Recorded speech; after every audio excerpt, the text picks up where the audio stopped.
Assalamualaikum warahmatullahi wabarakatuh.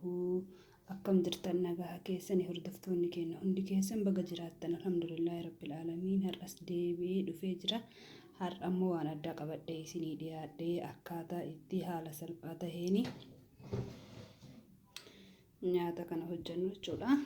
Dhiifama isin dura qopheessee jechuudha waan adda addaasitti. Akkuma asitti agartan kun dinnichaadha. Hundee diimaa, kaarotii, akkasumas asii immoo luka lukkuu qabna jechuudha. Luka qofaa jechuudha. Wantoota barbaachisan isin agarsiisa. Asitti immoo mi'eessituu garaagaraatii fi barbareedha. Kuni barbareedha akkuma argitan, garuu barbaree nama hin gubne jechuudha. Paprika powderii. Asitti immoo shuqoo yookiin abishii kan jedhaniisani. Kun immoo mi'eessituu garaagaraa kan walitti dabalame jechuudha. Waa hedduutu keessa jira, qurufudiin keessa jira. Ammallee waa hedduu, waa hundi isaa waa hedduu walitti dabalame. Asitti illee mi'eessituuma argama. Kun immoo soogidda. Kun immoo xiqqoo mixmixaa fi qimamii biraa kan walitti makame jechuudha. Tole. Asitti kan agartan kun immoo shunkurtaa diimaa fi qullubbii akkasuma loomiidha. Kun zayita, kun immoo bishaanii jechuudha. Asitti immoo isaanii duwwaa waan qabne asitti distii argitanii warra jarreen kana walitti dabalee nyaata haala salphaan kan nama hin tursiisnee fi akkasumas maddee dhaabataa ooluu nama hin barbaachifne ibidda jalaa akka jidduutti jechuudha. Akka gubbaa jalaan bilcheessuu danda'utti hojjedha jechuudha. Turtiin keessan faana haa ta'u waan qabee jiruufi amma akkuma argitan isaanii duwwaa kanatti bishaanii, zayitidha,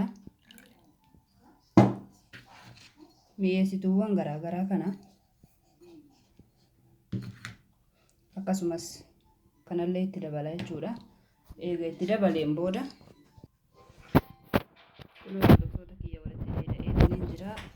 eega walitti dabaleen mootu kanaan akka gaariitti waliin dhaha jechuudha. Akka timaatimiin kunillee sirriitti wal fudhatanii jechuudha.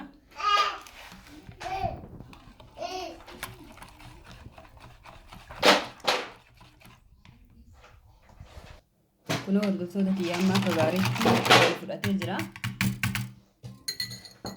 Amma dursee lukkuu kanatti naqaa. Kaama waliin dhahee kana keessatti jechuudha.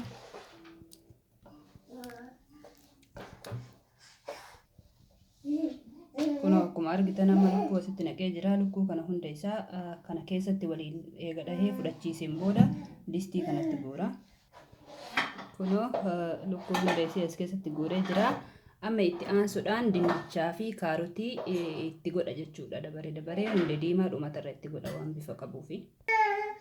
Kunoo hordoftoota kiyyaa amma dinnichaa fi lukkuun as keessa galtee jirti. Amma itti aanu kaarotiidha akkasumas hundee diimaa dhumatarra jechaadha. Kunoo hordoftoota kiyyaa amma hundee diimaa itti godhaa jira. Waa hundi as keessa galee jira kan irraa hafan.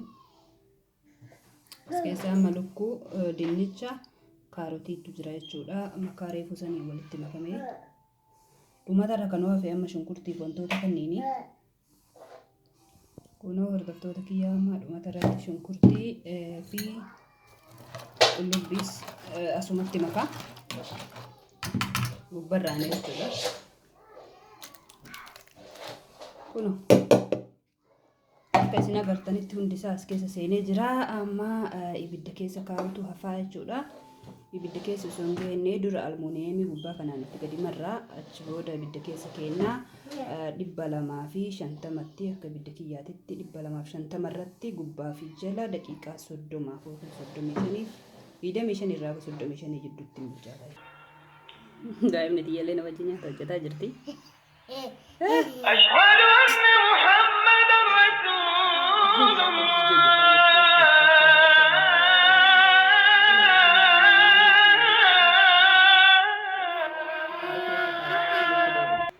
Kunoo amma ibidda keessa godhee jira jechuudha.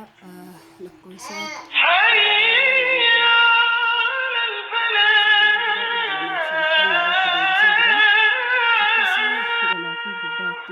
godhe jechuudha. Yoo ka viidiyoon kun jala hin dhaabanne taate dhumata isaa kan isinitti agarsiisu ta'a. Akkasumas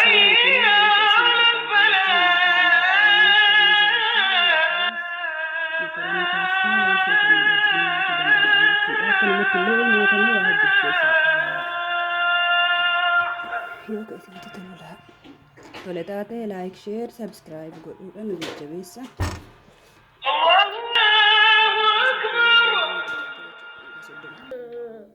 Akkasii daqiiqaa 30 booda walitti deebina hordoftoota keenyaa agarsiisanitti turtii gaariin hordoftoota kiyyaa deebi'ee dhufeetiniin jira. Nyaata keenya qopheeffannee alhamdulillah. Daa'imman xiyyaafillee kunoo dhiifama wajjin immoo distiin guddatteet wannaa cufuun na dhoorginaan jijjiiree waliin ka arginu ta'a. Kunoo maashaallah naaraan argitan kana fakkaata. Nyaata kana eega ibidda keessa kaa'ee waa hedduu dalagadhee salaata kiyyallee salaatee daa'ima xiyyaas raffisee kunoo amma qopheessee dhiyeesseetiniin jira. Nyaanni keenya kana fakkaata. Waliin haa nyaannu. Faatuma nyaata si yaa baasu? Foon? Okay. Waan wajjin turtaniif hedduu galatoomaa. Kunoo maddee dhaabatanii waliin dhahuu hin barbaachisu. Warra maatiitiif jechuu sanuu. Kana fakkaataa nyaanni hojjedhee yoo jaalattan like, subscribe, share godhaa. Ofiifis manatti hojjetatuu dandeettanii. Akkasumas koomentii naaf kennaa isin jedha itti haa fufumoo akkamii. Kunoo nyaanni keenya kana fakkaata. Bye bye. Argattee Faatuma? Hin jaalattaa? Mee nyaadhu gisee takka? Sooni. Maal nyaatta? Foon. Foon, okay. Hot?